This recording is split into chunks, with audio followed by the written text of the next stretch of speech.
রাধে রাধে বন্ধুরা, কেমন আছেন সবাই? আশা করি আপনারা সবাই খুব ভালো আছেন আর আমিও খুব ভালো আছি। আমি জগত্রী, আমার নতুন একটি ব্লগে আপনাদের সকলকে জানাই অনেক স্বাগত। আর এই তো সকালবেলা ঘুম থেকে উঠেই ছাদে চলে এসেছি, একটুখানি হাঁটাচলা করব, একটুখানি 2-4টে ব্যায়াম করব। আর দেখুন আকাশটা কি পরিমাণে কালো মেঘ করে এসছে, মানে এই যেন এক্ষুনি বৃষ্টি নামবে নামবে, পুরো ঘন কালো মেঘ। আর আমি দাঁড়িয়ে আছি আর দেখছি ওপাশ থেকে পুরো মেঘটা আসছে গভীর করে, পুরো স্পষ্ট বোঝা যাচ্ছে। পুরো আপনাদের সাথেও শেয়ার করেছি, আপনারা দেখলেও বুঝতে পারবেন। পুরো ঘন কালো মেঘটা যেন মাথার ওপর দিয়ে চলে গেল, তার সাথে একটা জোরও দমকা হাওয়া। আর কি পরিমাণে মেঘটাই না করেছে আজ সকালবেলায়। আর কি করা যাবে, তার মাঝে কিন্তু ভগবান কিন্তু আগেই উঠে গেছে। সূর্য দেবতার প্রণাম করা আমার হয়ে গেছে। প্রণাম করার পরেই দেখছি মানে ভগবান কিন্তু নিজের সময় মতো নিজে ঠিক ওঠে। ভগবান কিন্তু টাইম মতো নিজে সকাল সকাল ওঠে, মানে ওনার টাইম জ্ঞান এতটাই, উনি ঠিক সময় মতো ওঠে, ঠিক সময় মতো অস্ত যায়। উনি কিন্তু ওঠার পরেই এই মেঘলা আকাশটা করে এলো। আমি পুরো দাঁড়িয়ে দাঁড়িয়ে দেখলাম যে ওনাকে সূর্য দেবতাকে প্রণাম করলাম, তারপরে দেখলাম এরম ঘন কালো মেঘ করে এসছে। আমি একবার ভাবছি নিচে চলে যাব, আবার একবার ভাবছি না, দাঁড়িয়ে দাঁড়িয়ে দেখি যে কত পরিমাণে মেঘ হতে পারে। প্রথমে কালো মেঘ এলো, তারপরে আস্তে আস্তে দেখলাম এটা সাদা মেঘ এলো, তারপরে দেখলাম ঝমঝমিয়ে বৃষ্টি। ওমা, এ কী বৃষ্টি! তারপরে মানে পুরো দৃশ্যটা আমি পুরো দাঁড়িয়ে দাঁড়িয়ে দেখেছি, অনুভব করেছি বলতে পারেন। এই যে রুমের ভেতর, ঘরের ভেতর থাকলে কিন্তু এতটা বোঝা যায় না, ছাদের উপর এসে খোলামেলা জায়গায় পুরো স্পষ্ট পরিষ্কার দেখলাম। সাদা মেঘ থেকে কালো মেঘ হয়ে গেল, সেই ঘন কালো মেঘ কাটিয়ে আবার একটা সাদা মেঘ এলো। আসার পর তারপর ঝিরিঝিরি বৃষ্টি নামলো। আপনারাও দেখুন, আপনারাও বুঝতে পারবেন। দেখেছেন আকাশের পরিমাণটা কি মেঘ করে এসছে। আর একদিকে দেখুন পুরো 3 রকম মেঘ, সাদা, কালো, লাল, 3 রকম মেঘ উঠেছে। আরে আমার ভগবানকে দর্শন করুন। জয় সূর্য দেবতা, জয় রাধে রাধে। সূর্য দেবতা কিন্তু আগেই উঠেছেন, তারপরে কিন্তু ঘন কালো মেঘ এসছে। আমি জিজ্ঞাসা করছি, আজকের কি পরীক্ষা তোমার? ও সেটা বলবে না, মানে বাইরে বৃষ্টি পড়ছে তো ছাতা নিয়ে যে পরীক্ষা দিতে যাবে। আর এত বদমাস, মানে উম, আমি বলছি তুমি তো গাড়ি করে যাবে, তোমার তো ছাতা লাগবে না। আর ও সমানে ছাতার জন্য কান্না করছে। আর এই দেখুন আমাদের মিনির বা বেবি হয়েছে, বেবিটা মানে ছোট্ট একটা বেবি হয়েছে দেখি খাটের তলায়। আর মানে ও আমাদের বাড়িতেই থাকতো, এবার রাত্রিবেলা ঘরে ঢুকেছিল, কখন রাতে বেবি দিয়েছে। আর কি কিউট বেবি! বিড়ালের কিন্তু 3-4টে বেবি একসাথেই হয়, কিন্তু ওর কিন্তু একটাই হয়েছে। মানে আমরা অনেক পরিমাণ বেঁচে গেছি। 3-4টে বিড়াল হলে তো রাখা সম্ভব হতো না, কিন্তু ও একটা বেবিই দিয়েছে। এটা হলো ভগবানের অনেক কৃপা। এই তো তারপরে দেখতে পাচ্ছেন অনেকটা সময় পেরিয়ে গেছে, তারপরে ভাতও বসিয়ে দেওয়া হয়েছে। এবারে দেখুন ঋষি খেলা করছে, ও মাটি খুঁড়ছে। ওর পরীক্ষা হয়ে গেছে, স্কুল থেকে চলে এসেছে, মাটি খুঁড়ছে। মানে আমার কাছ থেকে আমি উনুনে ভাত বসিয়েছি, উনুন থেকে কাঠ নিয়ে গিয়ে ও এখন মাটি খুঁড়ছে। কত রকমের বদমাইশি, তাই না, ছোটোবেলায়।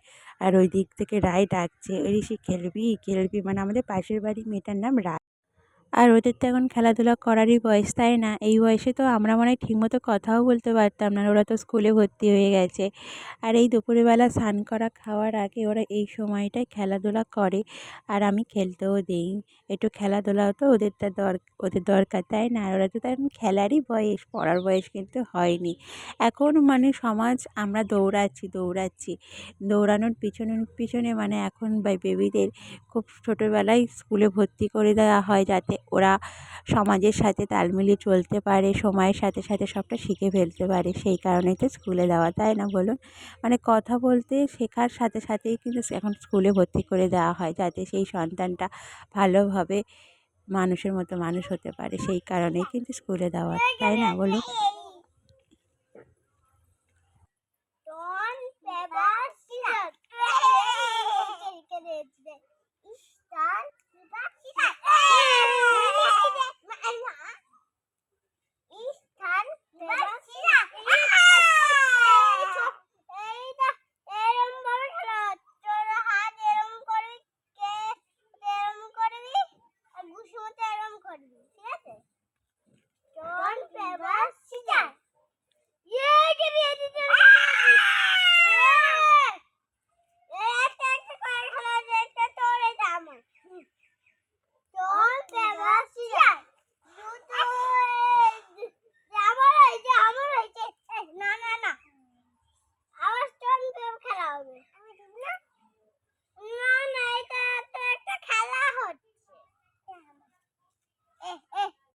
দেখতেই পেলেন ওরা এখন খেলা করছে, আর এই ওদের খেলতে দেখে না আমারই ছোটোবেলার কথা মনে পড়ে যাচ্ছে।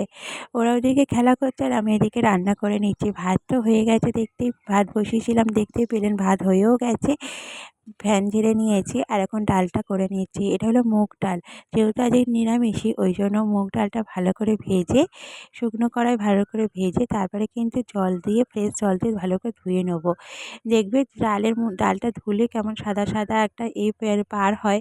ডাল কিন্তু ধুয়ে নেওয়া উচিত। অনেকে কিন্তু মুগ ডাল ভাজার পর ধোয় না, কিন্তু সেটা ধুয়ে নেওয়া উচিত। ডালটা ধুয়ে নিয়ে তারপরে কেনা জল দিয়ে সিদ্ধ করব। কেনা জল দিয়ে যদি সিদ্ধ না করি না, ডাল ভালো করে সিদ্ধ হতে চায় না, অনেকটা সময় লেগে যায়। কেনা জল দিয়ে যদি সিদ্ধ করি তাহলে তাড়াতাড়ি হয়ে যায়। আর জল দেওয়ার পর জলটা ভালো করে ফুটে ওঠে, তারপর ঢাকা চাপা দেবো। যদি আগের থেকে ঢাকা চাপা দিই তাহলে ডালটা তো ফুটে চারিদিকে ছড়িয়ে যায়।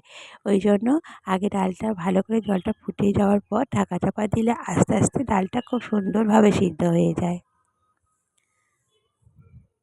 এটা হলো আমাদের বাড়ির মন্দির পুজো। যেদিনকার রাধাকৃষ্ণ আমাদের বাড়ি এসেছিলেন, মানে ওনাদের প্রতিষ্ঠা করা হয়েছিল, সেই দিনটা উপলক্ষে আমাদের বাড়ির পুজো করা হয়। প্রতি বছর প্রতিষ্ঠা দিবস পালন করা হয়। আর বড় করে এবছর বেশি বড় করে করা হয়নি। ওই নিজেরা ঘরের মধ্যেই পুজো করেছি। আমি আর মা মিলে, মানে আমার শাশুড়ি মা মিলে। এই সমস্ত রান্নাবান্না আমি করেছি, আর মা ঠাকুরের সমস্ত জোগাড়, মানে ঠাকুর ঘর পরিষ্কার করা, ঠাকুরের সমস্ত সাজগোজ, ফুলের মালা দিয়ে, ফুল দিয়ে সাজিয়ে দেওয়া, সমস্ত অনেক কাজ থাকে। কৃষ্ণ পুজোর তো অনেক কাজ থাকে, সমস্ত কাজ মা করেছে আর আমি ভগবানের জন্য সমস্ত ভোগ রান্না করেছি। আর কেমন লাগছে আমার রাধা গোবিন্দকে অবশ্যই কমেন্ট করে জানাবেন। এটাই কিন্তু আমার শান্তির জায়গা। এখানেই এলে কিন্তু আমি আমার সকল দুঃখ কষ্ট ভুলে যাই। আর ভগবানের দিকে তাকালে মনে হয় আমার আর কী দুঃখ কষ্ট আছে। ভগবানের হাসিটা দেখলেই আমি আমার মনের সকল দুঃখ কষ্ট ভুলেই যাই। ভগবানের হাসিটাই হলো আমার কাছে সব কিছু। এই যে আমাদের রাধা গোবিন্দ দেখতেই পাচ্ছেন। ওনাদেরকে কেমন লাগছে অবশ্যই কমেন্ট করে জানাবেন। আর এই যে ফুল দিয়ে সুন্দর করে মা সাজিয়ে দিয়েছে। প্রত্যেকই খুব ভালো লাগছে। আর তারপরে মানে অনেকটাই দেরি হয়ে গেছিলো, 3টে 3:30 বেজে গেছে পুজো দিতে দিতে। তাই জন্য প্রেশার কুকারে ভাত বসিয়ে দেওয়া হয়েছিল, তারপরে আমরা খেয়ে নিয়েছি। মানে ডালে চালে আলুতে সব একসাথে প্রেশার কুকারে দিয়ে, সিটি দিয়ে সেই সিদ্ধ ভাতটাই আমরা খেয়েছি। আর তারপরে গেছিলাম একটা বার্থডে পার্টিতে সন্ধেবেলায়। মানে আমার খুড়শ্বশুরের মেয়ের বার্থডে, মানে আমার একটা ননদের বার্থডে ছিল, সেখানেই গেছিলাম। গিয়ে প্রচুর পরিমাণে আনন্দ করেছি। আমার আনন্দের থেকে বড় কথা, আমার ঋষি প্রচুর পরিমাণে আনন্দ করেছে। তো এখন মানে নিজের থেকে সন্তানের আনন্দটা কিন্তু আসল। আমিও আনন্দ করেছি, মায়ের সাথে সাথে আমার ঋষিও খুব আনন্দ করেছে। আর খুব ভালো সময়টা কাটিয়েছি। আর দেখতেই পাচ্ছেন যে সবাই কী, আরও আমার নিজের ননদও এসেছিলো, তার সন্তানও এসেছিলো। আরও আরও মানে যার বার্থডে ছিল তার দিদি এসেছিলো, তার ছেলেমেয়েরাও এসেছিলো। আমরা সবাই একসাথে মিলে খুব আনন্দ করেছি। আজকের ভিডিওটা কেমন লাগলো অবশ্যই কমেন্ট করে জানাবেন। যদি ভালো লেগে থাকে অবশ্যই একটা লাইক করবেন, আর আমার চ্যানেলটা সাবস্ক্রাইব করে আমার পাশে থাকবেন। সবাই খুব ভালো থাকবেন। আবারও দেখা হবে।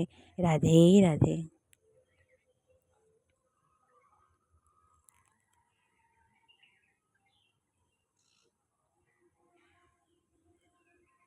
সবাই অপেক্ষা করুন নতুন ভিডিওর জন্য।